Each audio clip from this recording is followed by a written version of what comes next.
Ya baik, Bismillahirrahmanirrahim. Assalamualaikum warahmatullahi wabarakatuh. Selamat sore teman-teman dan ibu dosen pengampu mata kuliah evaluasi pembelajaran. Alhamdulillahirrahmanirrahim. Wassalatu wassalamu ala asrofil anbiya'i wal mursalin Sayyidina Muhammadin wa ala alihi wa ashabihi ajma'in amma ba'd.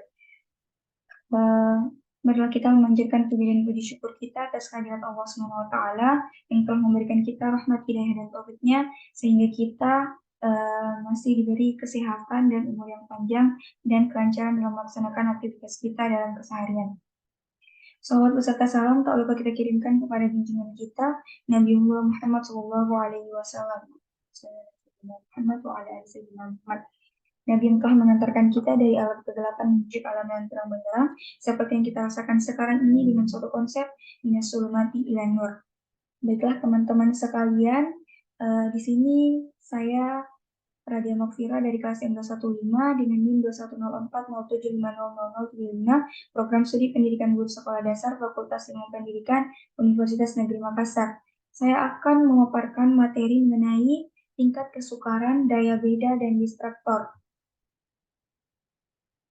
Nah, pada kesempatan kali ini kita akan membahas 3 topik sebagaimana yang saya sampaikan tadi mengenai tingkat kesukaran, daya beda, dan distraktor. Nah, dari ketiga materi ini nanti kita akan membahas mengenai pengertian dan contoh dan rentang nilainya. Nah, yang pertama mengenai tingkat kesukaran. Sebelumnya teman-teman pernah nggak sih mendengar yang namanya tingkat kesukaran? Nah, tingkat kesukaran itu adalah derajat kesukaran atau taraf kesukaran butir dalam suatu tes bagi peserta dan dinyatakan dengan proporsi atau biasa disingkat dengan P atau simbol P. Nah, tingkat kesukaran ini adalah seberapa sukar suatu butir dijawab oleh peserta tes atau responden. Nah, yang saya paparkan tadi itu merupakan pendapat dari Susetyo di tahun 2015. Nah, selanjutnya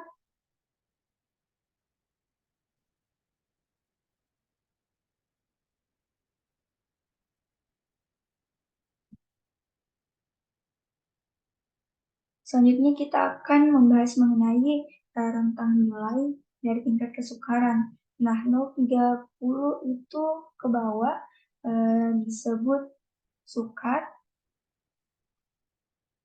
0,31 sampai 0,70 itu disebut sedang, dan 0,71 sampai 1,00 itu disebut mudah. Itu tadi mengenai rentang nilai dari tingkat kesukaran. Selanjutnya kita lanjut ke daya beda. Nah, apa sih daya beda itu? Nah, daya beda itu tentunya sangat juga berbeda dengan tingkat kesukaran yang tadi. Nah, untuk daya beda itu simbolnya adalah D, merupakan butir tes dalam kemampuan butir tes untuk mengetahui seberapa besar suatu butir tes dalam membedakan antara peserta tes yang berkemampuan tinggi dengan peserta tes yang berkemampuan rendah. Nah, mengetahui daya beda sangat penting bagi penyusun butir tes karena ada anggapan bahwa setiap individu memiliki perbedaan dalam kemampuan sehingga butir tes yang dibuat juga harus dapat memberikan gambaran adanya perbedaan. Nah, jadi daya beda ini itu memberikan perbedaan antara tingkat soal yang lebih tinggi dan lebih rendah, tergantung juga dengan kemampuan peserta tes untuk menjawab soal yang lebih tinggi dan soal yang lebih rendah.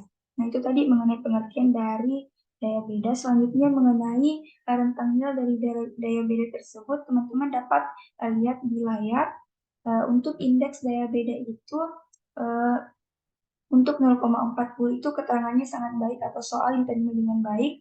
0,30 sampai 0,39 itu keterangannya baik atau soal diterima tetapi perlu diperbaiki. Nah, untuk 0,20 sampai 0,29 keterangannya dianggap cukup, namun soal harus diperbaiki. Dan yang terakhir itu indeks daya beda mengenai 0,20 keterangannya itu sudah dapat dikatakan jelek atau soalnya perlu dibuang atau diganti.